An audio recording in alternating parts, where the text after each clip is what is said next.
Olá, está no ar A Palavra é Tua, o podcast do Cindy Jorge, neste mês de abril, celebrando o jornalismo pelo Dia do Jornalista, que foi dia 7, e nós queremos encerrar esse mês com uma convidada extremamente competente, maravilhosa, mulher empoderada e que tem uma história incrível. Ela já trabalhou na Zero Hora, no Correio do Povo, ela tem 38 anos de profissão.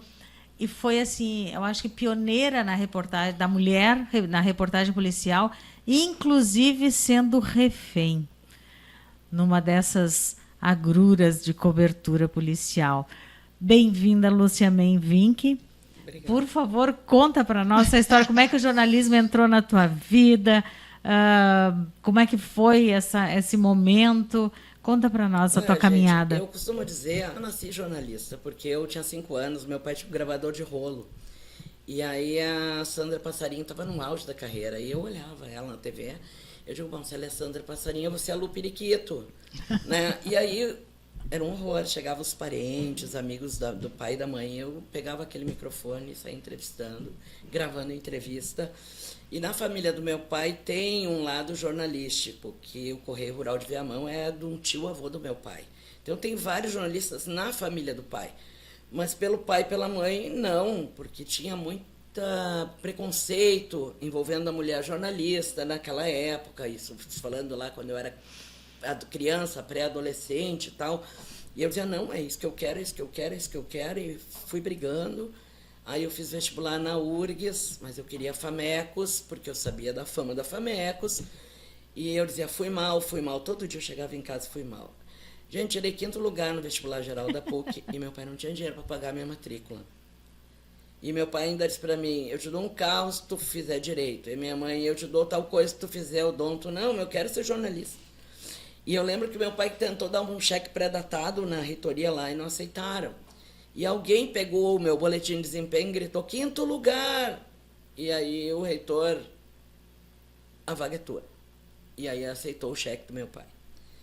Então aí começa a minha caminhada no jornalismo, né? E aí a polícia, eu tinha que ser repórter de polícia. Era o que eu queria ser. Kate Marrone, queria ser polícia.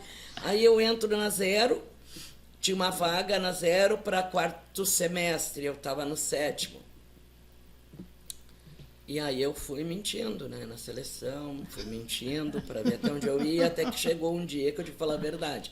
Eu fui selecionada para a vaga, no arquivo fotográfico, para fazer arquivamento de fotos de polícia. Aí eu falei, eu menti, assim, eu não tenho o que fazer, eu menti. Sim. Aí ela só já sabia desde o início que eu tinha. Aí acabei que eu parei no arquivo fotográfico com a Leda Pinto e o Telmo Curcio. E ali eu arquivava foto de polícia. Adorava aquilo. Sangueira, eu adorava. Aí o Ulisses Nenê era repórter de polícia que queria ir para a geral. E ele, parceiro meu, segurou até o dia que eu terminei o curso de jornalismo para pedir para sair. Ninguém queria ir para a polícia. Foi quando era a minha vez de entrar, 4 que estavam se formando na Zero, naquele momento, queriam ir. Eu era a única mulher, tal. Vamos lá. Aí era um teste para cada um por semana. Tinha que ficar uma semana lá. Eu era a 3ª semana, era a minha. Aí eu dei uma sorte que no primeiro dia do teste um caminhão cai no Guaíba. E aí eu entrevisto o delegado, na época, o Nóbrega, que era um delegado chato, porque ele era metódico, ele falou comigo. Aí nessa mesma semana eu dou a sorte de dar um motim no Presídio Central, que era o Alemão Frida, Paulinho Escorte, a turma do Vico. E aí o Vanderlei não me deixou ir para o presídio, porque eu estava fazendo teste e podia acontecer alguma coisa. Aí ele me mandou fazer um crime lá na Restinga, era um crime passional, o cara matou, a esposa se matou. E nós estamos indo. E daqui a pouco passa um carro em alta velocidade, um monte de polícia. Aí o fotógrafo só é chefe da equipe, é um dos foragidos do motim, estão indo ali. E eu disse, agora, bora, vamos atrás deles. Fomos parar na sede campestre do Teresópolis Tênis Clube. A bala pegando. Eu fui parar embaixo do Fusca da Zero Hora. E o Vanderlei Soares me chamando, atenção, localização. Ele falava que nem polícia. Eu não podia falar, eu estava embaixo do carro, toda embarrada. E a bala pegando. E aí nós conseguimos, a única equipe que tinha foto era nós, só nós seguimos eles. Nós estávamos no lugar certo, na hora certa. E aí nós tínhamos refém sendo libertado dentro do Guaíba, no meio do junco, com as mãos para cima. E aí o fotógrafo ficou, e eu voltei para a redação. Cheguei lá, o Vanderlei queria me matar, porque não tinha o crime, e gritava comigo, eu não vou falar contigo. Fui lá no Carlos Felberg, disse, Felberg, aqui tem a capa do jornal, eu não posso escrever minha matéria lá, porque ele estava gritando, ele pega a minha máquina aí, aí fiz a matéria. Aí quando eu tô indo, aí eu cheio de medo, fui pegar minha bolsa para ir embora. Aí o Vanderlei disse, tem alguma coisa a fazer hoje de noite? Eu, não. Telefona para tua mãe, que ela tá preocupada, e se tu quiser, tu volta para lá. Tá falando sério? Tô, tá. Foi. Aí quando eu cheguei na redação, eram as 4 da manhã, ele disse para mim, deixa o texto e amanhã tu não vem. Descansa. Eu digo, não, ele quer armar, ele vai armar para mim me mandar, me rodar no teste. Eu fui em casa, tomei banho, tomei café, falei com a minha mãe e voltei. E aí naquele dia ele me promoveu. Eu dei uma sorte danada. Sorte não, trabalho. Não, mas eu dei uma sorte. Os outros assim não aconteceu nada nas outras 2 semanas, na minha.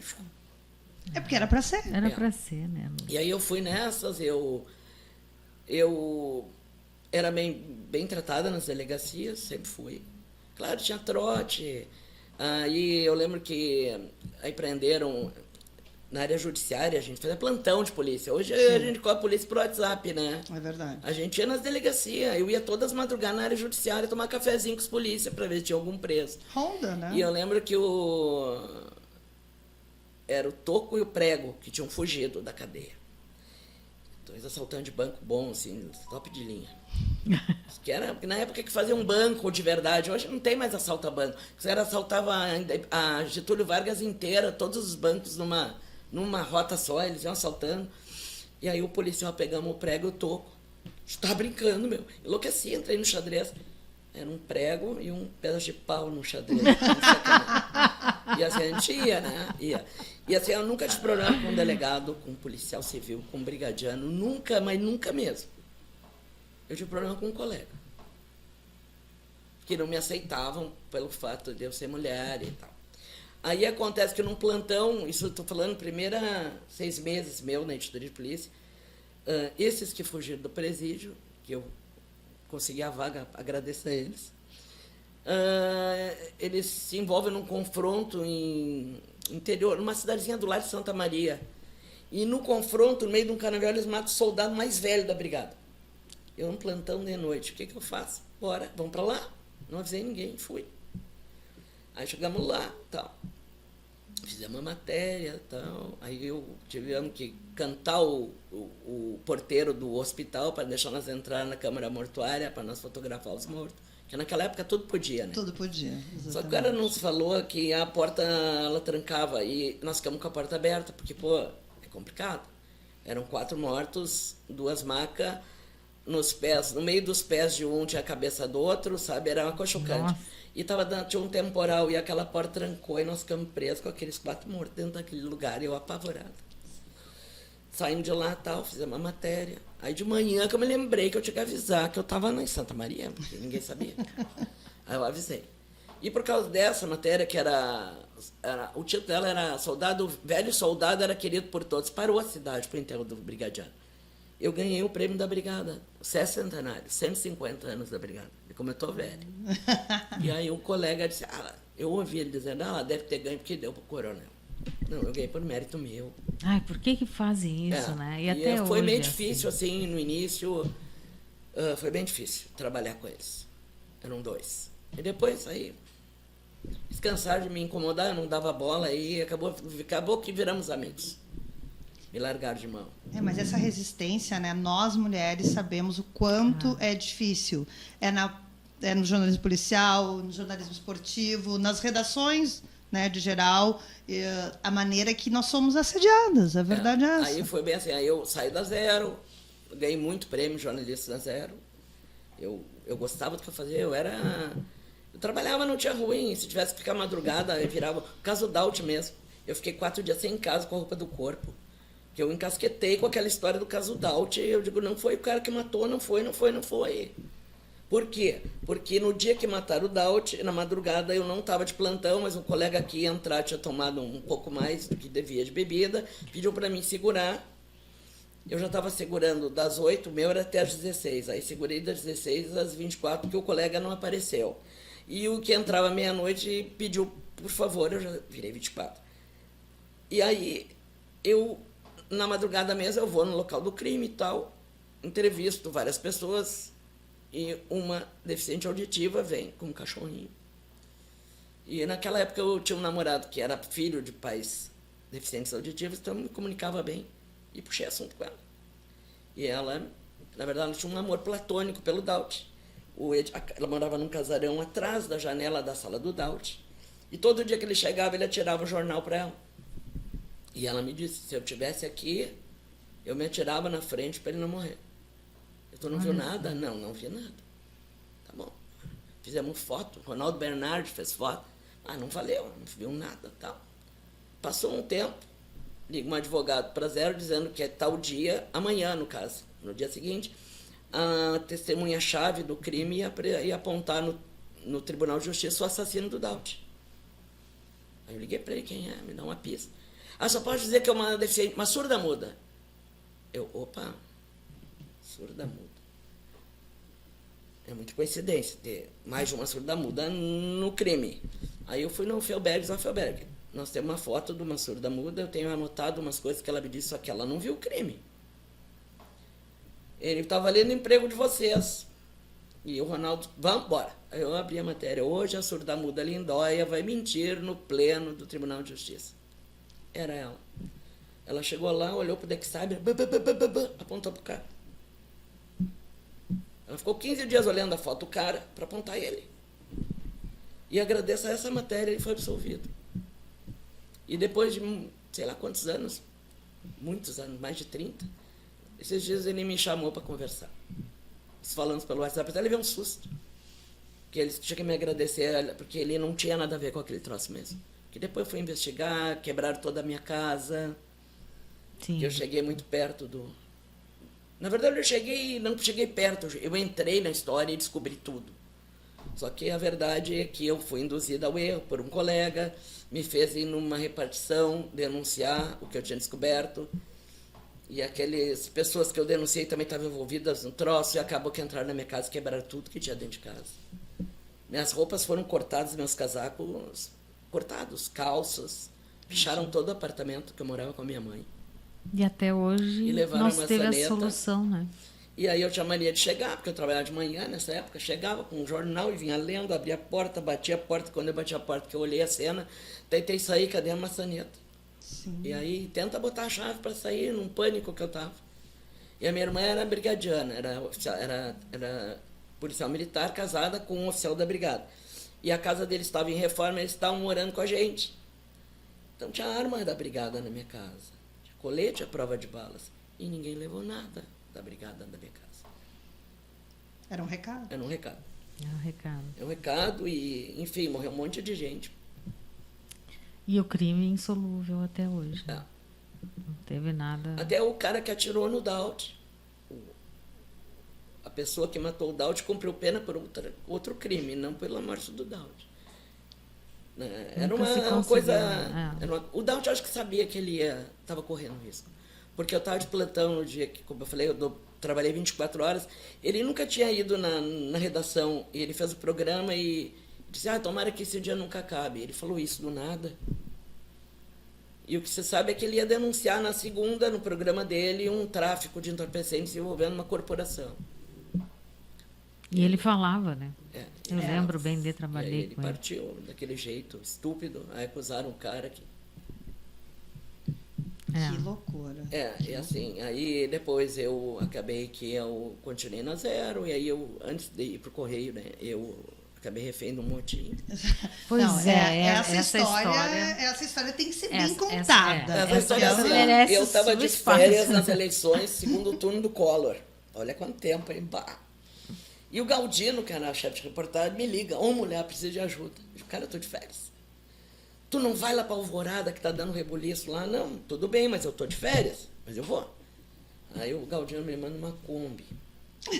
Eu tenho horror de Kombi. Kombi Eu virava que era odeio uma... Kombi. Eu nunca... Eu trabalhei com Kombi também. A vida inteira eu odiei Kombi. Acho que numa outra vida, se teve, eu morri num acidente com uma Kombi. Eu tenho pavor de Kombi. Aí foi aquela coisa lá, chovendo. Subimos lá no alto, em Alvorada, e o motorista resolve descer por um chão batido com aquela coisa. Quando ele desce, aquele troço começou a derrapar. E não preciso dizer que ele meteu o pé no freio, aquele troço foi girando, eu caí dentro de um valão cheio de lixo.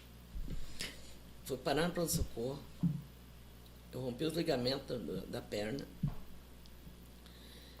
Acidente de trabalho de férias. Cheguei na 0 hora podre de barro, fedendo esgoto. E ele se preocupado com o cheiro. Você não tem que se preocupar com o meu cheiro, tem que se preocupar que eu estou de férias. Sim. Sim, né? Aí eu sei que isso foi em outubro, acho, novembro. Eu fiquei de férias até março. Porque eu não tinha o que fazer, ainda me pagaram... Eu rompi os ligamentos do joelho para baixo. Me pagaram um gesso sintético. Eu botei aquele gesso sintético. Eu fui para a praia. O que ia fazer em Porto Alegre? Sim. Estava na praia. Aí eu tinha que ir 3 em 3 dias num posto de gasolina para lavar com aqueles jatão para tirar areia do tal do gesso. Aí quebrei o gesso. Aí eu disse, mãe, eu vou a Porto Alegre trocar o gesso. E volto. Tá. Eu cheguei em Porto Alegre. Dr. Rui Bani, meu ortopedista, ele disse, sabia do motim? Motim, presídio. Aí, como eu só tinha passado pelas 10 da noite, fui para 0, visitar os colegas. Dá um tempo lá. Aí fiquei pedindo, deixa eu ir para lá, deixa eu ir para lá. Não, tu tá de férias, tá com problema de saúde. Tchê, eu tô aqui à disposição, então ajuda nós no telefone. Aí fiquei atendendo o telefone e tal. Aí eis que chegou aquele horário top, que não tinha mais o que fazer. Lu, tu tem como ir lá render eles e eles terminam as matérias e voltam? Eu não vou. Só que eu cheguei lá, estava na porta do presídio, o Sérgio Fortes, promotor, precisava de um voluntário para levar um carro para dentro da cadeia, para convencer os presos que o Opala Commodore era melhor que o Monza. Eu não sabia nem o que era, o que prestava, o que não prestava dos carros. Eu vou. Tanto que na foto eu tenho um troço no braço, eu fui feliz. Entrei e convence os caras que o carro era melhor. Aí eu disse, não, esse carro é melhor, é mais largo, tal. E aí tinha uma grávida na história, uma refém grávida. Aí o tal do bandido lá disse, não, é o seguinte, ela fica e ela vai. Eu vai pra onde mesmo? Ela vai ser solta, nós vamos soltar porque ela tá grávida e tu fica no lugar dela. Tá bom? Eu tava tão nervosa que eu fumava já. Caiu minha carteira de cigarro numa poça d'água. E eu queria fumar. Eu enlouquecida. E aí eu disse, me consegue um cigarro, qualquer marca. Eu disse, cara, qualquer marca. Começou a vir palheiro pela janela do hospital penitenciário. Eu nunca tinha fumado, mas tudo bem, bora. Aí, eis a questão. Aí acabou entrando o Ed Morelli para levar o outro carro. Ficou também. Aí entrou a Tânia Moreira. Ficou também. Aí nós éramos 3 reféns. 3 carros. E um bando de gente para fugir. E aí o Toco, que era Jesus Aderbal da Silveira, um tempo atrás ele tinha feito um assalto à banca Alvorada e balearam ele. E eu chego na DP de Alvorada, tinha um rastro de sangue saindo da delegacia. Digo, opa. E fui seguindo sangue. Encontramos um cara sangrando no xadrez, um tiro no joelho. Aí eu estava a foto. Aí entrei na sala delegado enlouquecida. Eu digo, olha aqui, ele vai morrer ali, e nós temos uma foto, e é o seguinte, não é um bandido, não, tem que dar, vai levar ele para o hospital. Fiz um escândalo. E o delegado levou. E o cara era um dos amotinados.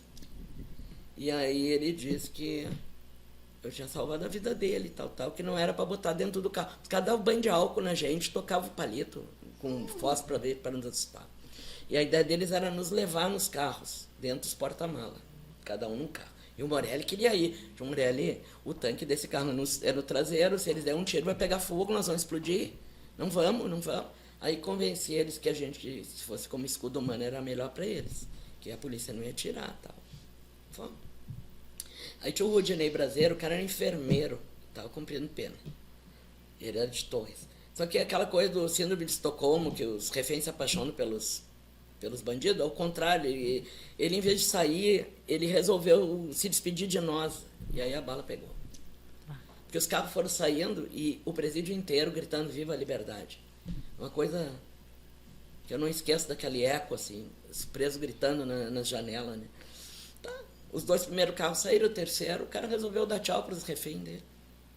Eu vou embora, meu. E aí um delegado maluco começou a dar tiro.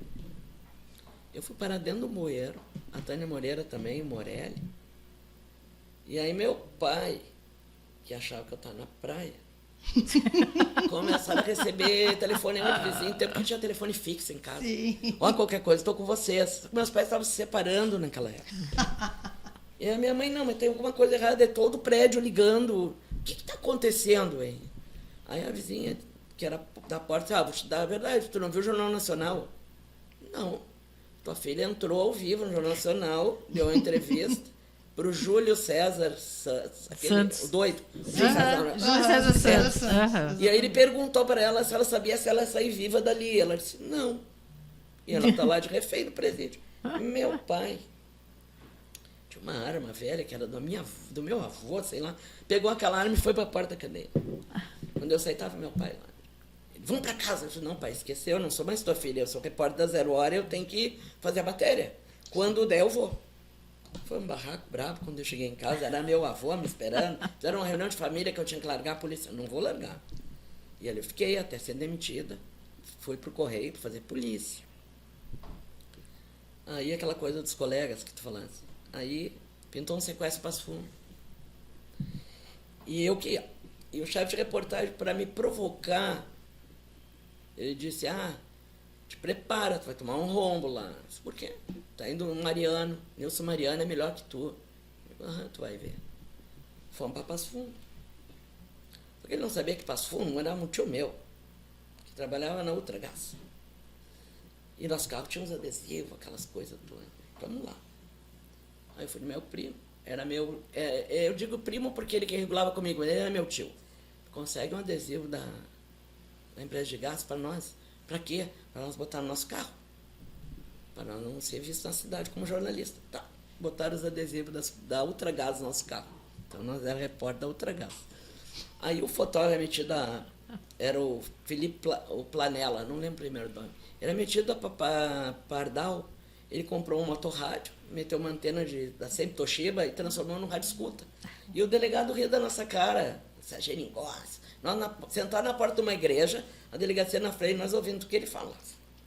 E ninguém dava bola para nós. O delegado achava que nós não estávamos ouvindo nada. Aí, de noite, uma bela noite, nós estamos lá. Aí, resumo, era uma loucura. O sequestrado, o refém, era o filho do prefeito de Siríaco, para ter uma ideia, bronca. E nós lá na cidade, já tinha passado uma semana e nada. Aí, de noite, nós tínhamos jantado. Fomos jogar canastra no meu quarto, botamos as joguinhos e o radinho escuta ali. Daqui a pouco o delegado Alexandre Rivera grita, leva para Defrec, a imprensa está na quarta. Eu digo, opa, vamos para Defrec. Fomos. Chegamos junto com a polícia, primeiro sequestrador preso. Só nós tínhamos a imagem. Aí, o problema, não tinha celular, não tinha nada. Aí eu pedi com o motorista. E no único orelhão da cidade que estava funcionando, porque o delegado esperto, ele bloqueou todos os telefones, só deixou um funcionando. Que era por onde os sequestradores se comunicavam com a família do cara.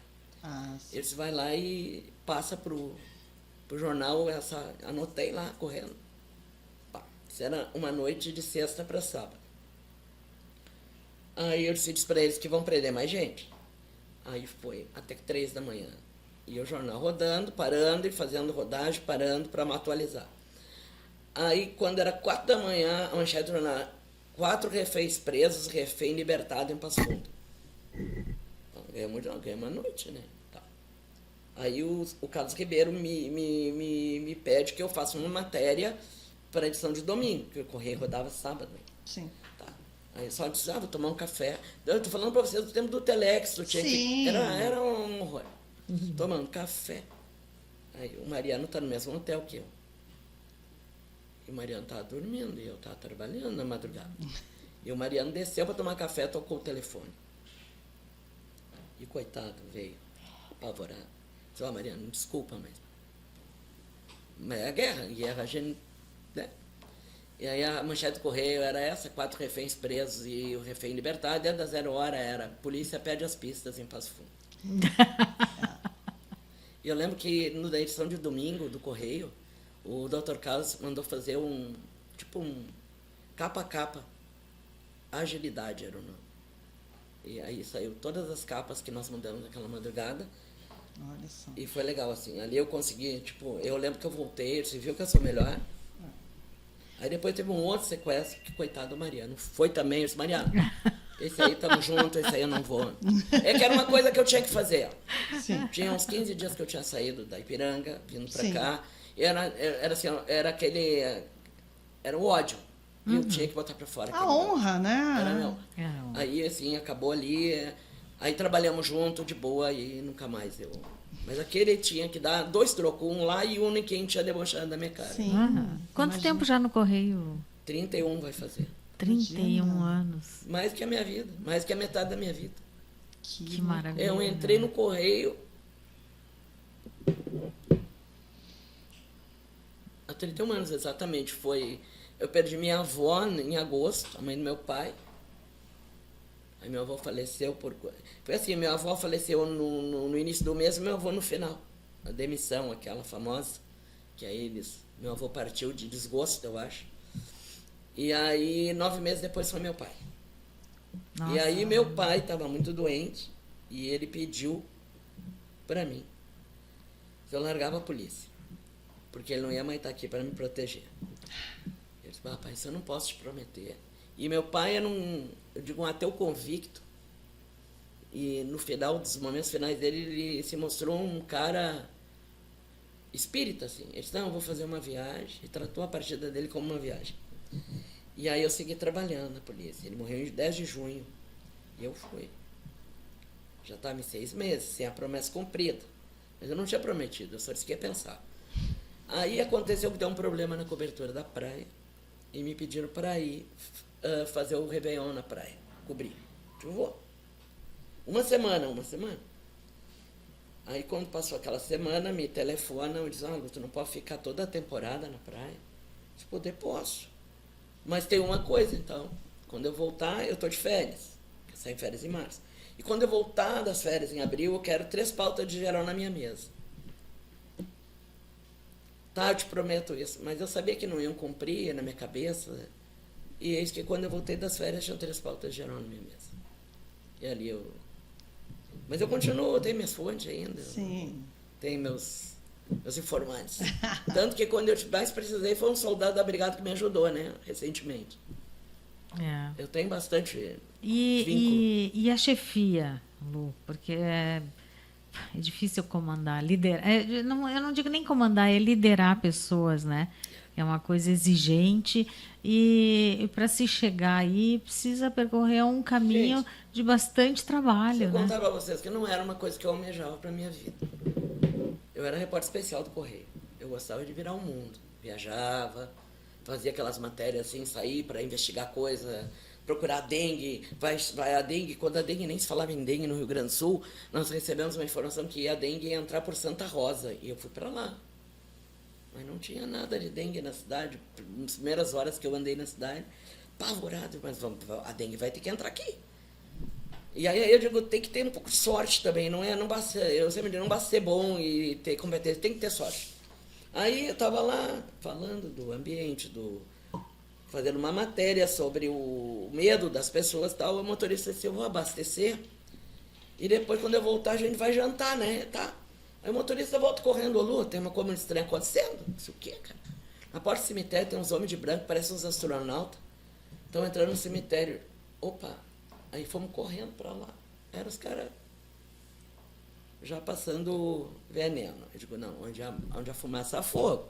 Aí a vizinha, bem na frente do cemitério, me chamou, a senhora repórter, sou secretário da saúde, está internado com dengue. Qual é o hospital, querido? O único. Aí eu e o fotógrafo fizemos, tá passando mal, entramos pela emergência e banheiro, onde é que é o banheiro? E resumo, achamos o homem. E a dengue tinha chegado e o secretário estava mal no hospital. Então, assim, eu gostava dessas coisas de viajar sem rumo, caçar coisa. Então, não era uma coisa que eu queria para mim assumir. Só que aí, quando eu entrevistei Eu era repórter especial do jornal. Quando eu entrevistei o papagaio, Cláudio Adriano Ribeiro, o famoso assaltante de bancos, o Luiz Cláudio, que hoje é o presidente da Record, era o presidente do Correio. E é um cara muito fantástico, assim. Eu estava fazendo plantão de noite, polícia. Plantão é plantão. E aí dava incêndio, ele, eu vou com você. Então, bora, vamos. Que ele dizia que ele era um administrador, mas ele era um jornalista, na essência. Então, bora, vamos. E eu lembro quando eu entrevistei o papagaio, ninguém sabia, porque eu fiquei com medo que ele tivesse me dado uma enrolada e eu ia pagar um micão na redação se dissesse que o papagaio não apareceu. Aí fui eu e o Vara fazer a matéria. Ninguém sabia mesmo onde a gente ia. Aí eu entrava às 5, fui, fora do meu horário, fomos no mato lá, entrevistamos o papagaio, fizemos um book fotográfico do papagaio, cheguei na redação, Théo, tem uma bronca aqui, o que é? Entrevistei o papagaio. Tá brincando? Entrevistei? Combinei com ele uma coisa, só vou chamar ele de assaltante uma vez. E vou botar a ficha criminal dele, tá? Eu não vou chamar ele de bandido, não, tá? Fiz a matéria. Aí o Moiano, não, porque não pode endeusar bandido, não é endeusar bandido. Tem gente oferecendo dinheiro para ele dar entrevista, e ele tá me dando entrevista de graça. Porque eu atormentei esse homem, eu descobri o celular dele, eu chamava ele todo dia, até que um dia ele me chamou. E aí ele tá, todo mundo quer entrevistar esse cara. Ele falou pra gente. E aí é o seguinte, eu fui pra casa com medo que o colega mexesse na minha matéria, botasse que o cara era delinquente, ele vai me matar, ele sabe onde eu moro. Então foi. Eu não dormi aquela noite, apavorado. Aí quando era 7 e pouco da manhã, o próprio me telefona, pá, guria, legal. O que tá falando? Não, eu tô com o jornal aqui já, bah, valeu. Saiu na capa do Correio, rindo, fazendo um legalzinho, no meio das hortênsias. No mato tinha umas hortênsias. Tem foto comigo abraçado, assim. Botou a mão no meu ombro. Tá, tudo bem. Aí eu fui, por uma colega do jornal, fui taxada de colunista social de marginal. Aí eu fiquei com aquela pecha no meu ouvido. E eu lembro, como se fosse hoje, eu aguentei isso umas 2 horas, e eu não vou dar papo, porque senão eu vou dar nela, né? Eu vou brigar.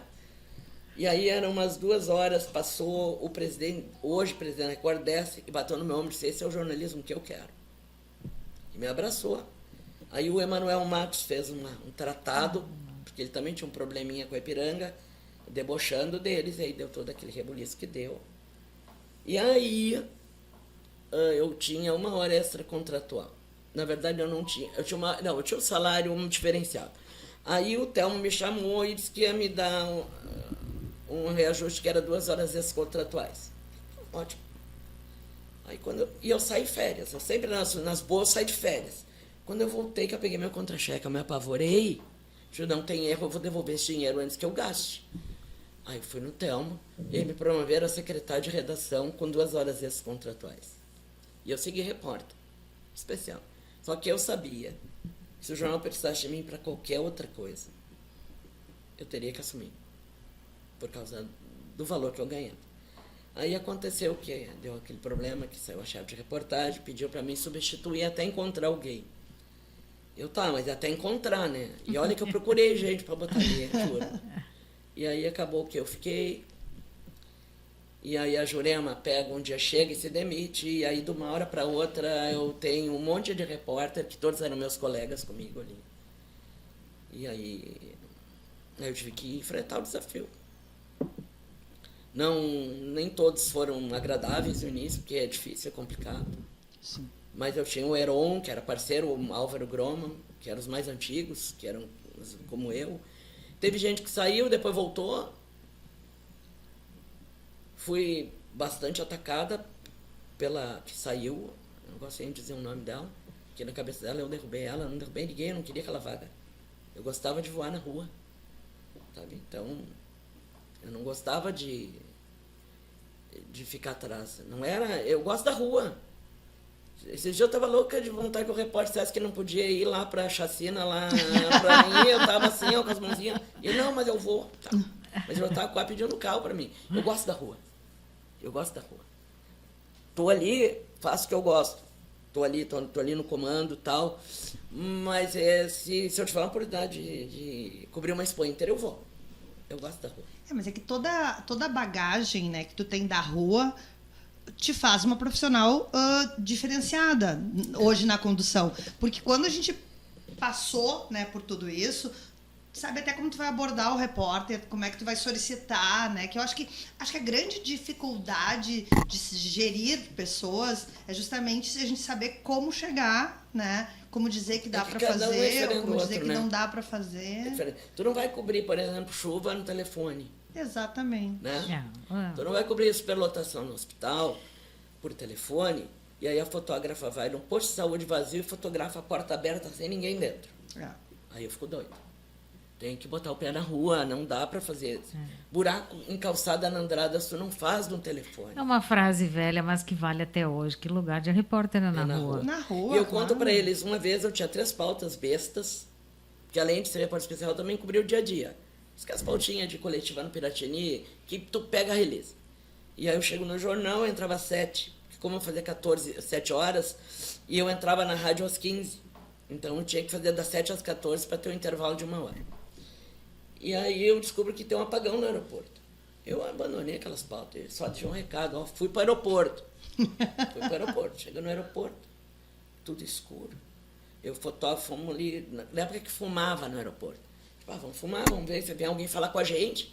Olhei para um homem deitado, escorado na parede. Engraçado, eu conheci esse cara. Ele, eu também. O meu, é o Ciro Gomes, é o ministro. O ministro do aeroporto. Acordei ele. Gomes. Pois é, apagão, tá, entrevista da mulher. Primeira matéria. O apagão, a segunda. Estamos descendo a escada rolante, que eu morro de medo de escada rolante, ainda mais quando ela não está funcionando, porque eu fico tonta. Quem está subindo, o Tarso Genro era ministro da Educação. E o Tarso, quando nos viu, resolveu fugir. E eu subi correndo atrás dele e consegui me entrevistar o Tarso. 3 matérias. Aí ele disse, bom, vamos tomar café já aqui. Não tomamos? Aí tinha um negro, bonito, correntão de ouro, pulseira. Uma mesa, podemos sentar aí contigo? Pode. Aí eu falava assim, ele não é bicheiro, ele é jogador de futebol ou cantor. O cantor não é. Aí começamos a conversar. O que tu faz, meu? Eu sou jogador da Udinese, eu sou de Caçapava, vim visitar minha família. Entrevistamos o jogador da Udinese, imagina. Aí saímos a caminhar pelo aeroporto, um monte de gente dormindo de gravata, dormindo em cima de mala. Olhando. Que cenas do empresário, né, de gravata. O meu é o pessoal da GM, como é que sabe? O homem da GM ali, ó. Acordamos o homem da GM. Eram os caras da GM. Que a GM estava vindo para cá ainda. Sim. Aí, depois de toda essa história, fizemos uma matéria do apagão, estamos indo embora, um time de rugby feminino dos Estados Unidos chegando. Resumo da ópera, chegar no jornal com as 6 pautas. É isso que eu digo para eles. Às vezes a pauta que está na mão não é a pauta que está rendendo. Mas às vezes eu tenho dificuldade de fazer entender, sabe? Uma vez estou voltando para o jornal de uma pauta, uma senhora com 2 carrinhos de bebê, um monte de cachorro, paramos o carro, o que é isso? Ela pegava os cachorros das vizinhas e levava para passear na cidade da alfândega, de carrinho de bebê, os cachorrinhos. Um monte de cachorro. Pauta, só na capa do correio. É a sensibilidade, né, de descobrir a pauta, assim. É que eu saía para a rua com olho de lince. Esses dias o meu marido foi fazer o exame num sábado e eu fui com ele, que precisava de acompanhante. Na volta, passo numa praça. Atenção, árvore eletrizada. Opa, um monte de árvore caída na praça. Árvore eletrizada. Eu não tenho endereço. Roda mais umas 2 quadras, uma praça cheia de poste caído. Pô, 3 meses do temporal. Aí eu, mas eu ando na rua e eu enxergo. Por que tem gente que não enxerga? Eu não sei, eu sempre enxerguei, eu não tinha hora para ir embora. Se tivesse que ficar até amanhã, eu ficava. E eu sinto isso, assim, tem algumas pessoas que tem que... Fulaninho, vai lá, mataram 5 lá na... É complicado. O repórter entender a importância, né? A importância dele estar atento, né? De ter vezes um olhar diferente. Eu acho que às vezes a escolha é pelo glamour. E não porque está no sangue, sabe? O jornalismo está no teu sangue, a reportagem está no teu sangue. É que tu não vai fazer jornalismo porque tu não gosta de matemática. Não pode não fazer jornalismo porque eu quero fazer diferença, eu quero mostrar, eu quero desnudar o mundo. Exatamente. E eu sou metida assim mesmo. Eu gosto da rua. Eu saio na rua e eu conto pauta, pode ter certeza. E assim, Lu, aproveitar o gancho da nossa colega que vai te entrevistar depois, a Camila. Por que tu achas que ainda nós somos tão poucas mulheres em cargo de chefia nas redações? Olha, lá no Correio é um pouco diferente. Porque, por exemplo, na Rural é uma mulher, Ensino é uma mulher, Domingo é mulher, Política é mulher, Economia é mulher, Cidades é mulher. Acho que só não tem mulher no esporte na chefia. Mas assim, é chefia de editoria, né? Acima disso? É acima disso aí. Não, né? Na Rádio Guaíba tem a Alexandra. A Alexandra na Rádio Guaíba. É uma Mas grande não é, conquista. Eu acho que é por mérito da gente mesmo. Eu não sei. Porque tem gente que não está afim. Que sabe que está ali, vai ali para fazer o trabalho e ir embora. Uhum. É como eu disse, eu nunca almejei chegar onde eu cheguei. Eu queria ser repórter. Queria estar viajando pelo mundo aí. Uma vez fiquei na China 20 e poucos dias, passei fome, não tinha nem cigarro para fumar da marca que eu fumava, porque fiquei sem roupa no inverno, sério. Cheguei lá, saí daqui, estava um dia como hoje, manga curta e mini saia, um tamanquinho. Cheguei lá, estava 8 graus abaixo de zero, nevando, e a minha roupa sumiu. A minha é de todo mundo. Só do governador que não sumiu, porque ele levou uma malinha de mão. Eu passei 5 dias com a roupa do corpo, batendo queixo, e na China a mulher não podia usar mini saia, e eu andava na rua daquele jeito. Não podia fumar na rua, ninguém nos avisou. Aí descia eu e a Karen Mello para fumar, daqui a pouco. Cercado de homens. O que é isso? Me parecia aqueles macacos do zoológico, que quando eles secam, aquele que tem o traseiro vermelho, sabe? Sim. Que costuma tirar coisa. Eu me senti igual a um macaco daqueles, o chimpanzé. Aí que nós fomos descobrir que a mulher não fuma na rua, não podia. E nós estávamos fumando. E eles nos cercaram, ficaram nos olhando. Fumei, fazer o quê? Não sabia. Que bicho estranho, né?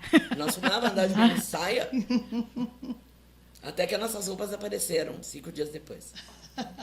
Se não aparecesse, eles iam dar um jeito, né? Não dava para comprar roupa, porque as roupas que elas usavam eram muito diferentes das nossas. Sim. Aqueles sarong, aquelas coisas. Uhum. Não, tamanho não, sem condições. Então nós andávamos de mini saia. Aí de noite nós ia pro quarto, botava a roupa para lavar, aí de manhã nós pegava a roupa, ficava enrolado no lençol, assim nós ficávamos. Não comia, porque a comida que eles comem lá não é a que vende aqui. Aquele macarrão maravilhoso que tem. Uhum. A única coisa que tem igual que eu encontrei é aquele pãozinho branco meio adocicado. Aquilo tem. O resto, eu não como. Não como cérebro de macaco, não como gafanhoto, não como shih tzu, porque eu tinha shih tzu, eu não como. Deus, eles queriam cachorro em galinheiro, queriam galinha. Sim, tá louco. Não como minhoca.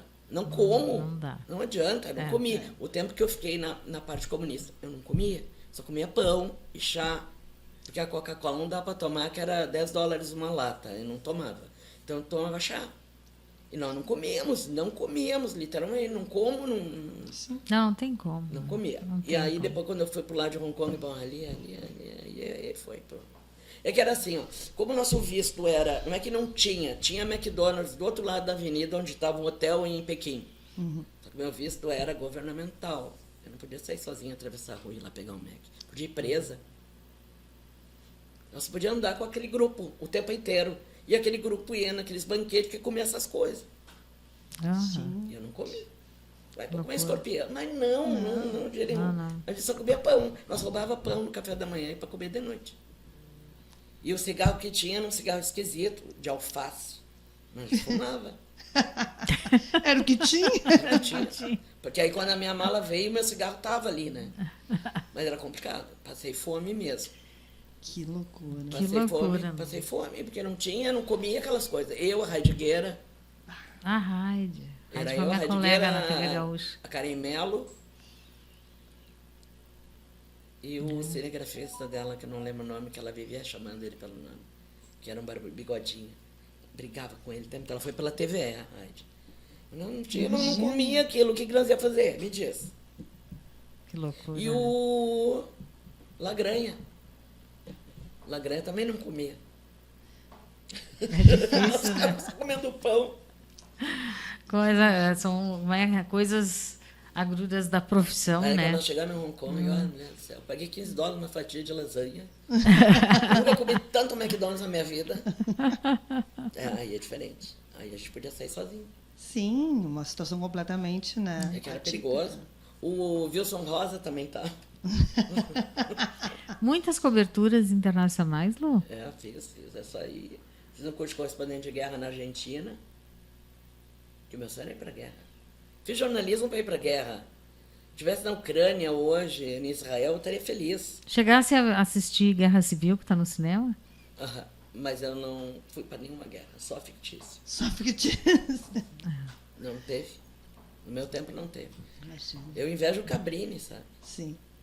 Cabrini Tantas Imagina, né? histórias para contar, né? yeah. Mas tu Agora tem é muitas perrengue, histórias. no Mas eu filme a sempre gente vê o imaginava, tanto que eu perrengue. não tive filho. Eu imagino assim, eu não vou casar, eu vou viver pro jornalismo, eu vou virar o mundo, eu vou pra guerra, eu vou... Foi isso que eu fiz da vida. Existe uma dizia, ai, mas por que tu não teve filho? Porque eu não quis. Opção. E tem que ser uma Me escolha arrependo, nossa. Me arrependo. Mas foi uma escolha. E de escolha a gente não se arrepende. Exatamente. É verdade, é Tanto que verdade. quando eu casei muito tarde. Mas aí quando eu casei já veio uma filha pronta, então... Nada acontece por acaso. A Duda tinha 11 anos, aí ela vinha todos os finais de semana com o pai me visitar, e aí até que um dia a mãe dela me deu para mim cuidar dela. Olha que loucura. E é minha parceira, assim, minha... O pacote veio pronto. Veio Sim, pronto. é bom. Mas não era. Eu pensava As coisas ó, acontecem botar um como filho tem no que mundo para os acontecer, outros não cuidar adianta. para mim. Não É. tinha vida. Eu fiquei, acho que uns 12 anos, depois daquele que eu fiquei toda a temporada, eu ficava de 25 de dezembro a 15 de março na praia, eu morava na praia. Como é que tu vai ter família e filho? Não tem. É que são É, escolhas, é né? A gente difícil. tem que ter isso muito E eu claro. fazia a rádio, fazia o jornal e ainda TV Guaíba. Quando pintava umas pautas 500, eu que fazia de noite ainda. Mas era Aí uma opção. na época do Ribeiro. Na época do Ribeiro, que a gente cobria a praia sem telefone celular e com fax. É. Imagina. Não tinha Eu telefone celular. peguei lá na época do Breno Caldas ainda. Não tinha celular. Não tinha hoje nada. Mas hoje é moleza cobrir praia. O repórter saía com sem assunto rumo. só na mão, assim. Saía sem rumo. Era Né? uma frase, né? Tipo, saía vai sem lá rumo. que tá acontecendo tal coisa. Saía, Aí deu. na verdade não tinha pauta, a gente se pautava, né? Então. Aí a gente ia, saía sem rumo. Aí voltava, tinha um fax. Aí tinha uma pauta. Oba, surgiu uma pauta. E nós ficava nessa. Na tua opinião, tu acha que hoje as facilidades deixaram os profissionais e vão acabar deixando os estudantes mais preguiçosos? Não digo preguiçoso, ficou mais fácil. Mas daí às vezes se esforça menos, né? Eu Vai no gostava de. automático. Nós era doido, entendeu? Ontem mesmo estava falando, nós estávamos na praia uma noite, aí eu fiquei sabendo que ouvi uma conversa no restaurante do hotel, que estava tudo inundado em Santa Catarina. Eu disse, bora gente, vamos para Santa Catarina. Não avisamos o jornal. Fomos parar lá em Araranguá com água por aqui. Eu, Alexandre Mendes, fotógrafo, riscando pegar um leptospirose. Ficamos lá trabalhando, nós era doido, não tinha ruim. Mas se Eu tinha mais levantava de liberdade madrugada, também naquela mas não época. tem. Se o repórter meu acordar de madrugada para fazer um ônibus que caiu na frua que morreu 50 argentinos, eu vou me ajoelhar e agradecer. Entendeu? A gente era obrigado a saber as coisas. Não tinha quem ligasse para avisar. O telefone tocava.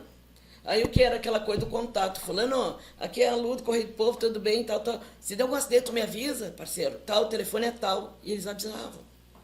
Eu acho que o que eu sinto falta hoje dos jovens jornalistas, estudantes de comunicação, que a gente acaba tendo contato em função da TV Record, é que existem algumas coisas muito automáticas, né? Eles não têm esse hábito de pegar o telefone e na lábia, né, que é o que a gente tinha que Gente, fazer, eu já telefone de amante de delegado.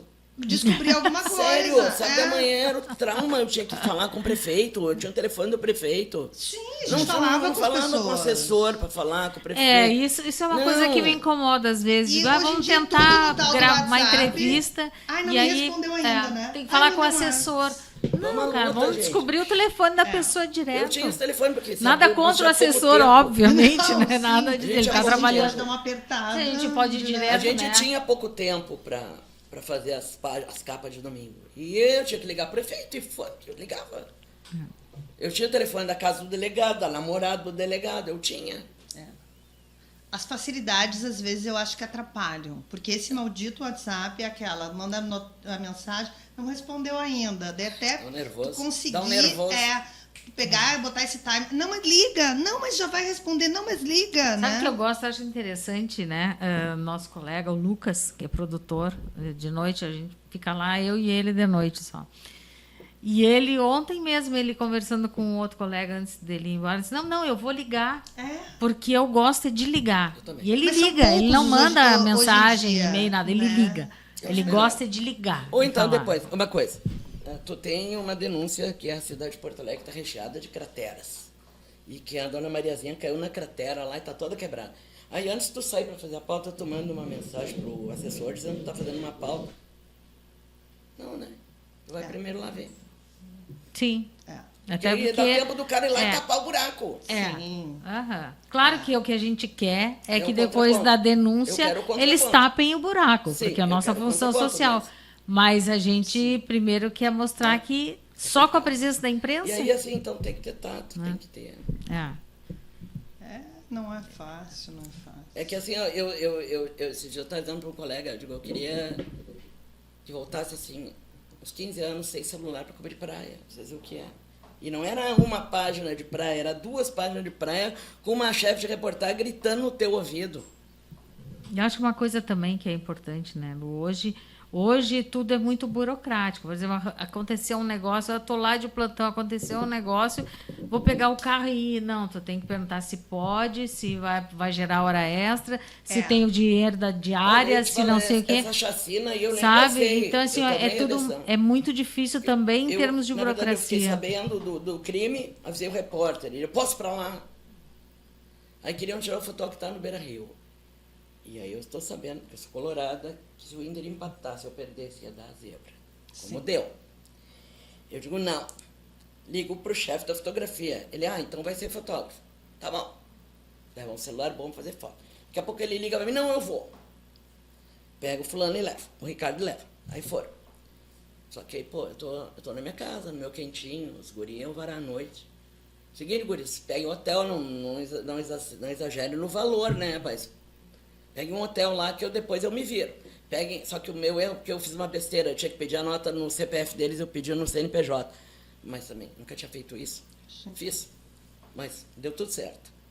Né? E aí já, era meia-noite, eu mandando mensagem para a secretária, pedindo para ela acreditar comida nos cartões dos meninos e tal. Mas dá para ir. Tem que ir, que nem aquela da cheia lá, tem que ir. Mas é que eu acho que a grande diferença dela de jornalista como gestora. Como gestora. Na gestão tem alguém botar que sabe botar a mão na massa, né? saber o que na tem que enchente fazer. aquela. Pode ir, posso. Só que esse coitado, chegaram em Lajeado e a cidade onde ele estava foi sitiado por água. E aí? Ficar 2 dias trancado em Lajeado no meio de uma enchente. Dormindo na poltrona do prefeito. Ficaram. Não tinha o que fazer, como é que eles iam sair de lá? Tinha água. Ficaram lá. E de boa, ficaram de boa, não reclamaram, nada. Isso é entendeu? importante, cara. Eu acho que o profissional assim tem que ser valorizado. Né? E eles falam de boa, não tem ruim. Porque esse menino tá no Correio fez 1 mês. Ele, eu posso ir se tu quiser. Tu pode? Só. Mas e tua filha, tua esposa, amanhã? Não, deixa comigo.